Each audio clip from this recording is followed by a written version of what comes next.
Hello, welcome to Rising Technologies. This is Harish. You are watching part 19 of Core Java video tutorial. This is the continuation to the part 18 where we have learned few methods. In this session, we are going to learn the remaining methods of string class.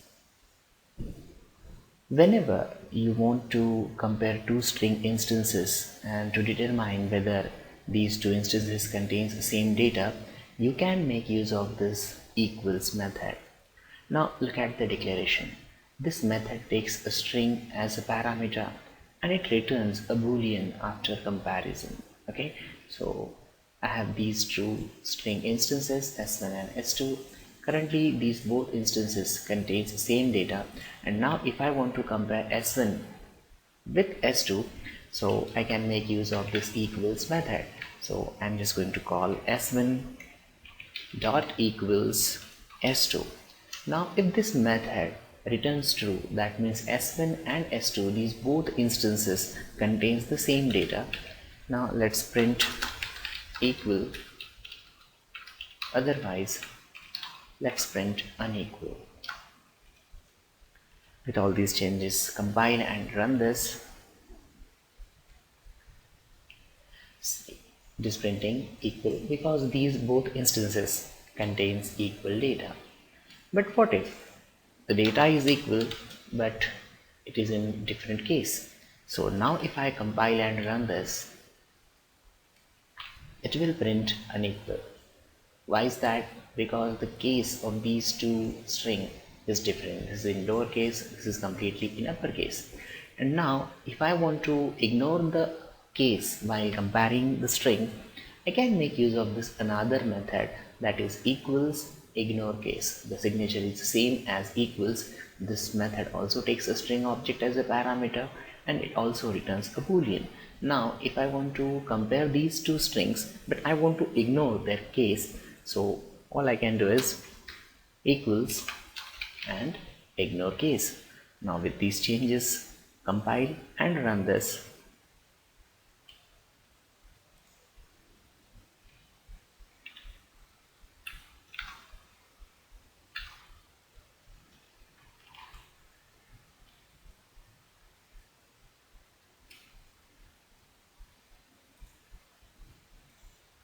Oh, I have made the spelling mistake. Just change this to ignore case. Now compile and run this. Now look at the output. It is printing equal. Okay, even the data is in different case. This equals ignore case method is going to ignore the case of the data that is stored within these two string instances and it will compare the data. Okay, now what if I compare these two instances using double equals operator? Okay, so it is important to understand that equals method and double equals operator performs two different operations. The equals method compares the character inside a string object, whereas the equality operator compares whether two object references to see whether they refer to the same instance. Now what I mean by that? Let me change this ignore case to equals, change the case of data within these two string objects to the same.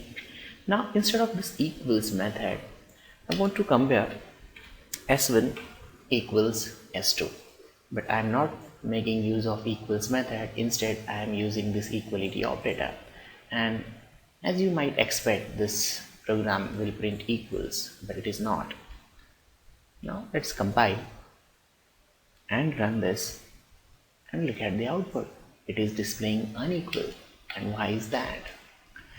Look at this piece of code. We have these two string instances. This is the first string instance that contains rising and it is referred by s1 reference variable.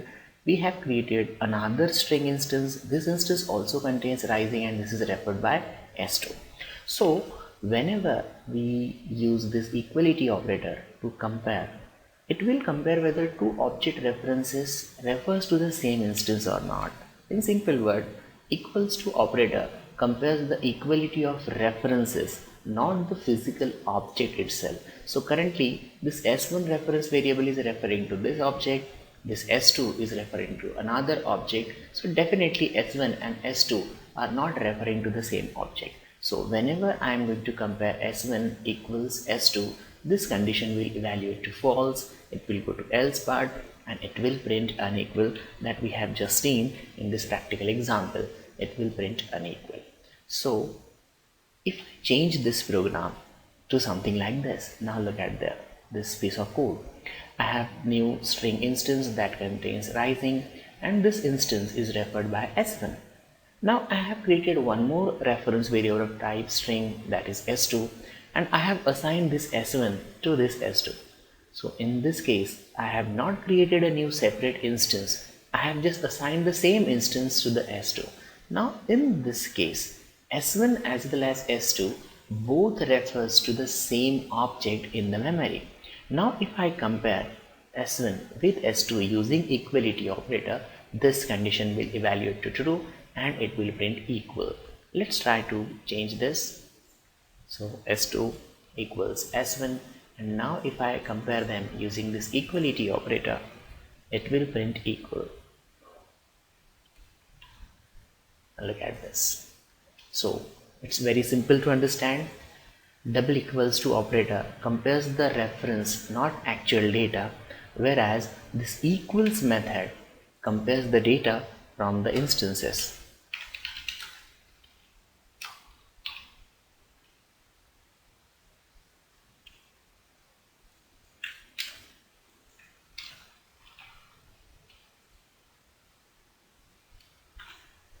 Look at this, it is printing equal.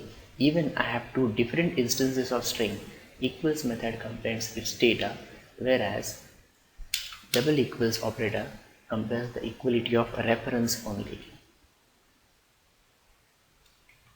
It will print unequal because currently this S1 and S2 are pointing to two different objects. Sometimes it is not enough to find whether two strings are identical or not. In a sorting application, you need to know which is less than, equal to, or greater than to the next. So I can make use of this method, that is Compareto method. This method takes a string as a parameter and it returns an integer. So how this Compareto method actually makes comparison, and on which basis or on which rule? So a string is considered as less than another if it comes before the other in dictionary order, and a string is considered as greater than another if it comes after the other in dictionary order. Now the return value of this Compareto method is an integer. So if I compare one string with another string and these both string contains the same data, this Compareto method is going to return 0 if the two strings are equal. This method is going to return a value that is less than 0 if the invoking string is less than this another string. Similarly, this Compareto method returns a value that is greater than 0 if the invoking string is greater than the another string. Now let's see this thing in practical.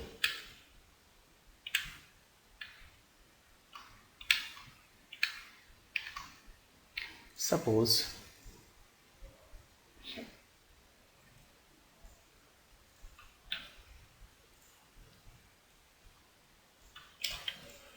I have these two string instances, string 1 and string 2, and I want to compare S1 with S2. So I have written this code into result equals S1 compared to S2. So S1 is invoking object and this S2 is another object as per the syntax. So this another object is in our case is S2. So with these changes, compile and run this. Let's see the output. Now look at this, it is returning 0. Why is that?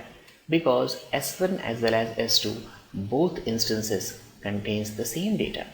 Now if I change this AXY to something like ABH, okay, now if I compare S1 with S2, it will first of all perform character by character comparison, and After that comparison, it will return an integer.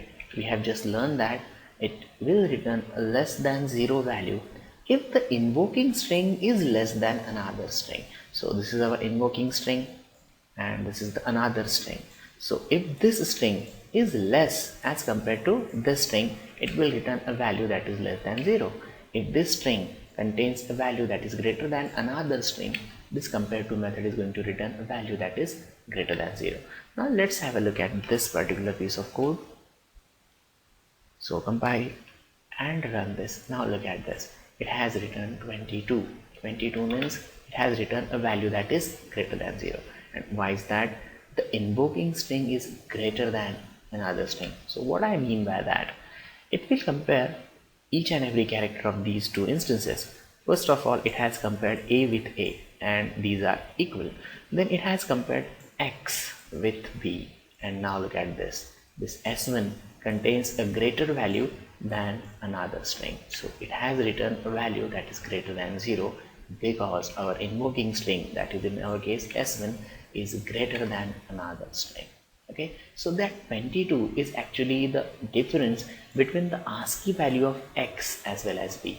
Now if I change this to B and X, now look at this. Our invoking string is smaller than the another string. So in this case, it is going to return a value that is less than 0. So in this case, it will return minus 22. Sorry, minus 23. Okay, so that is the difference between B and Y. So we have just learned that this compareTo method compares two string instances and it returns 0 if the both strings are equal. It returns a value that is less than 0 if the invoking string is less than another string. It returns a value that is greater than 0 if the invoking string is greater than another string. Now let's write a practical application and see where we can make use of this compareTo method. Now suppose I have a string array, let's name it data, and it contains a few strings.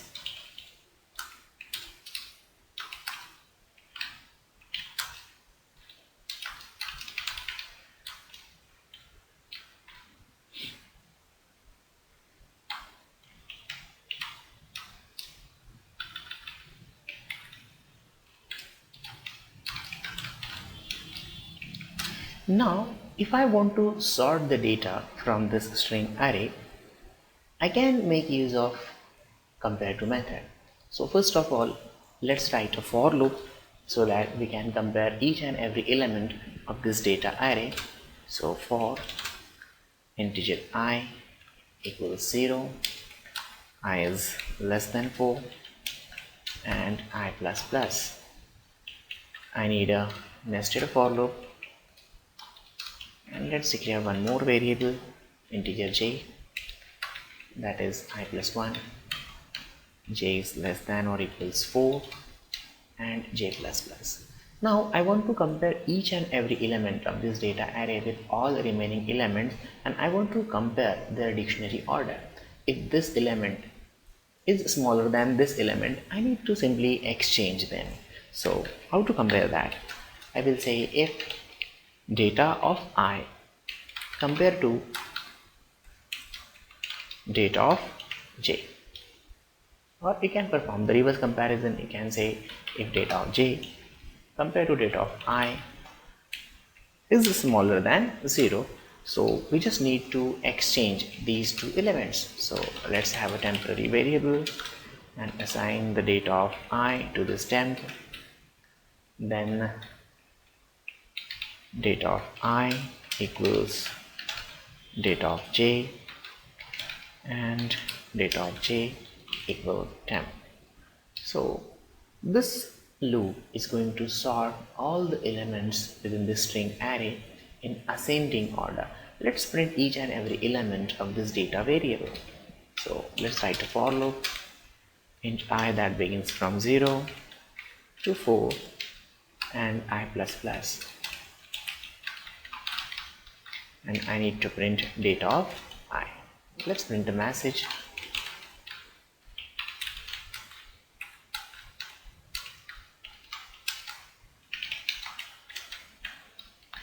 And with all these changes, compile and run this program.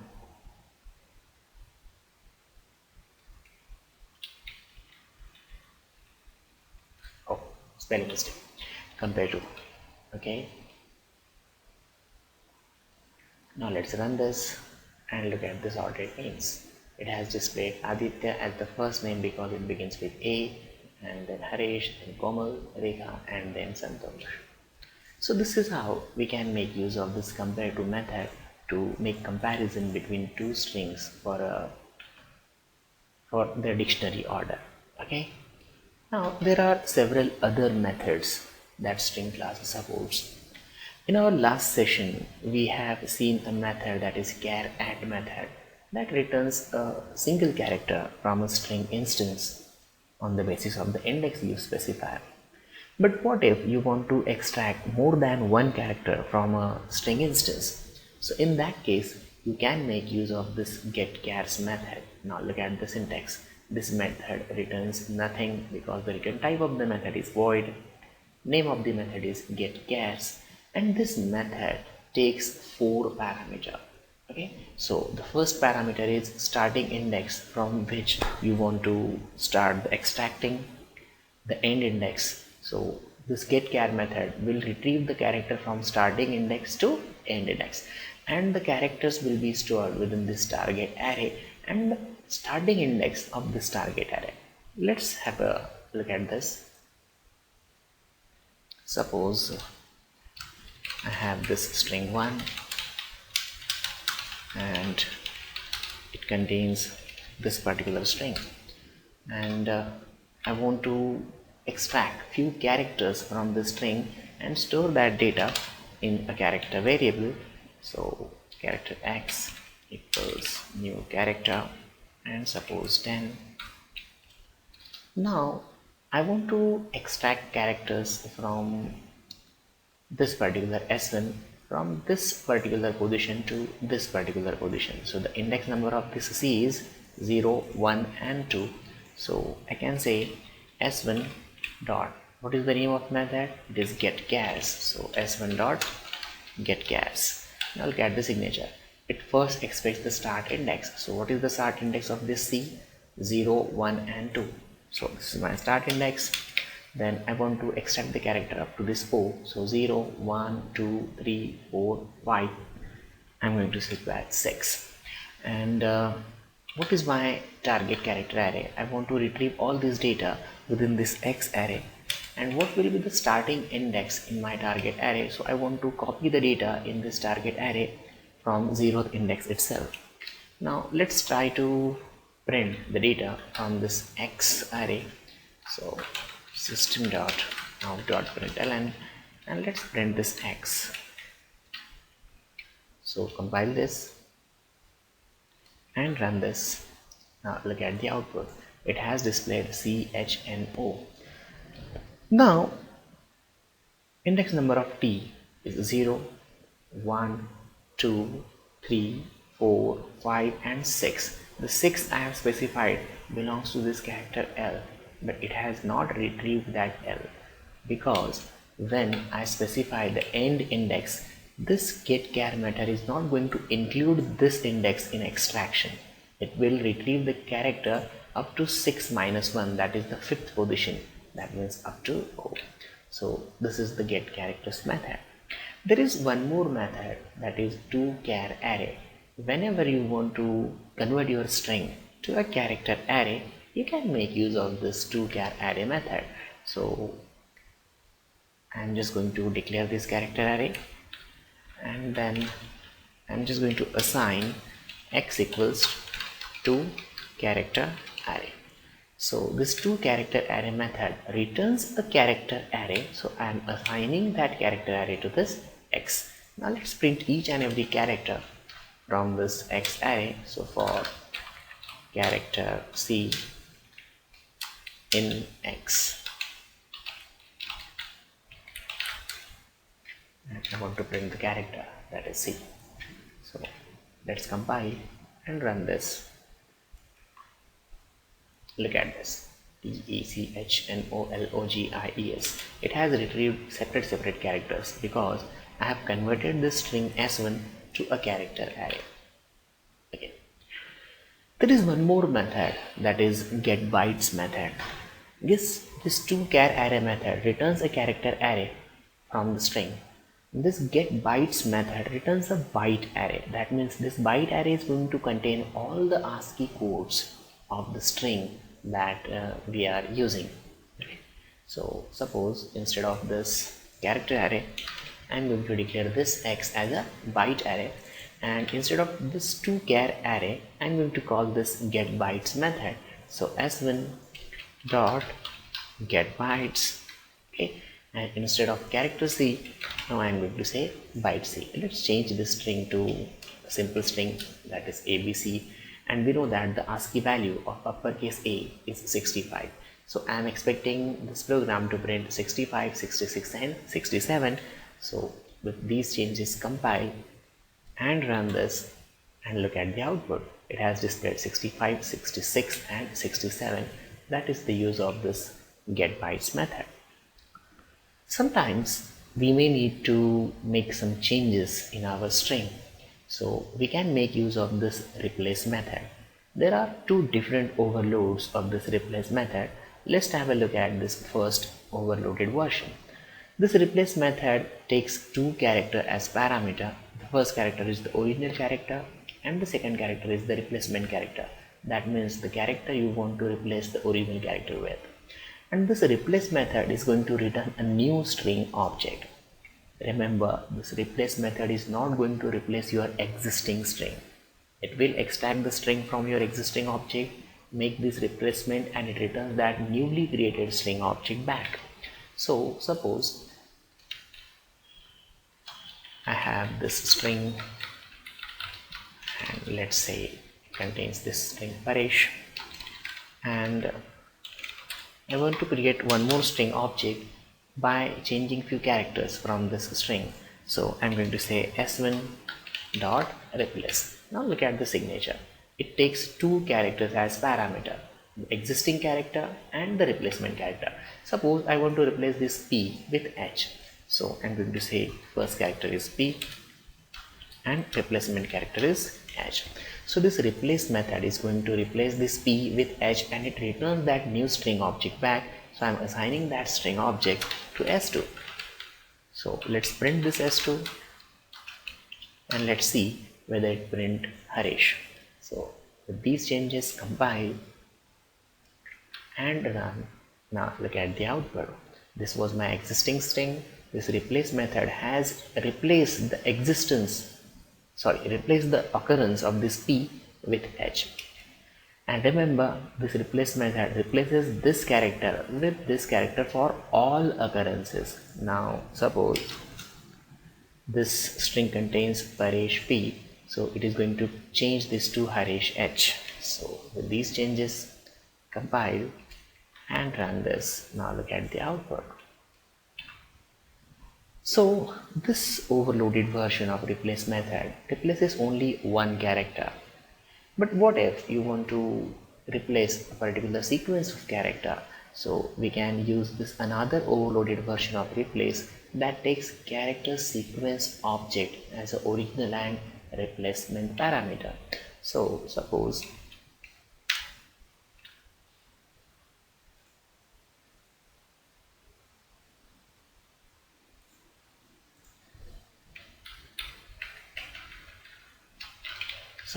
I have this string that hello world and I want to change this world to everyone. Okay, so I can create two character sequence object. So character sequence 1, and this contains world. I have another sequence that is sequence 2 and this contains everyone. Now I want to construct a string by performing some replacement in my existing string. So I'm going to say s1 dot replace. What I want to replace? I want to replace world with everyone. So this is my first sequence and this is my replacement sequence. So this replace method is going to replace all occurrences of world to everyone from this instance, and it is going to return a new string instance back. So I'm assigning that string instance to this s2, and let's print this s2 here. So it will print hello everyone. Look at these changes. So this is another overload of this replace method. Sometimes we may want to extract a string from an existing string, and in that case we can make use of this substring method. There are again two overloads of this substring method. The first overload takes a start index and it retrieves all the characters starting from this index. Let's have a look at this. Suppose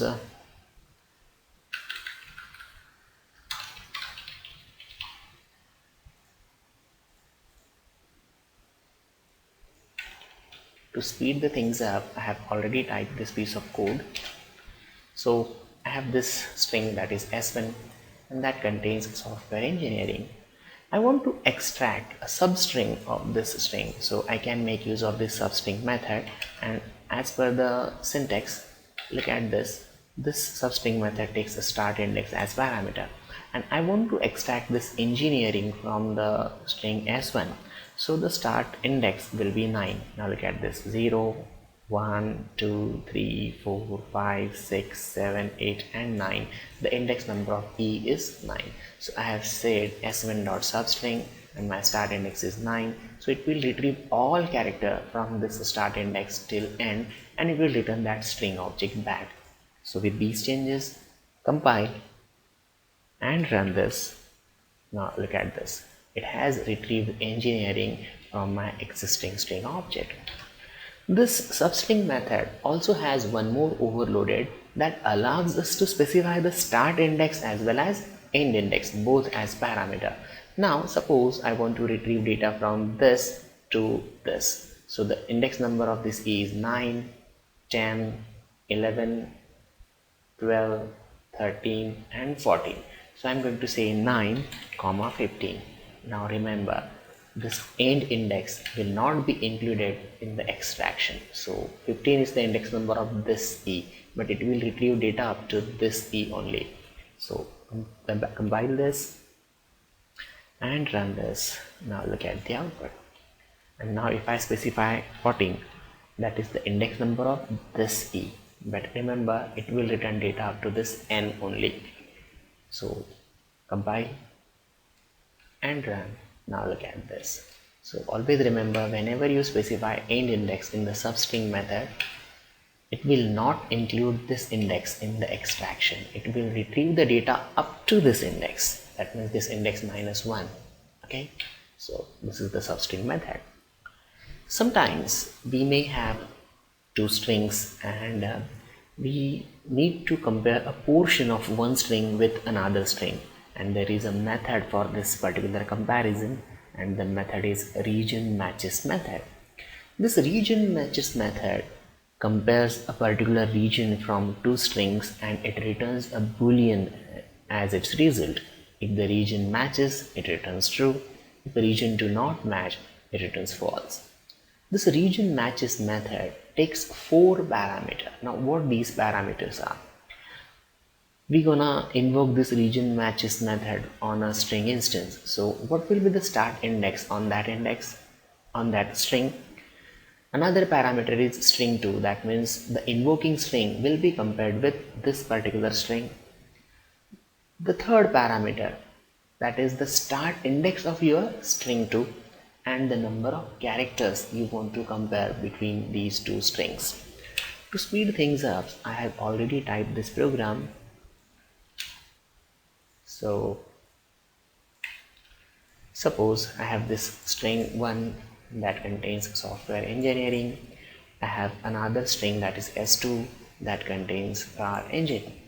And suppose I want to perform comparison from a particular region of this string with a particular region of this string. So I am invoking this regionMatches method over this S1 instance, and now look at the parameters. The first parameter, that is the start index itself. So my start index is 9. So 9 is the index of this particular E. I want to compare a region of S1 with S2. So this S2 is my string, another string. So I want to compare region of S1 with S2. Now the next parameter is a string to start index. That means from which index I want to start the comparison from this S2. So I want to start comparison from this E itself. So what is the index number of this E?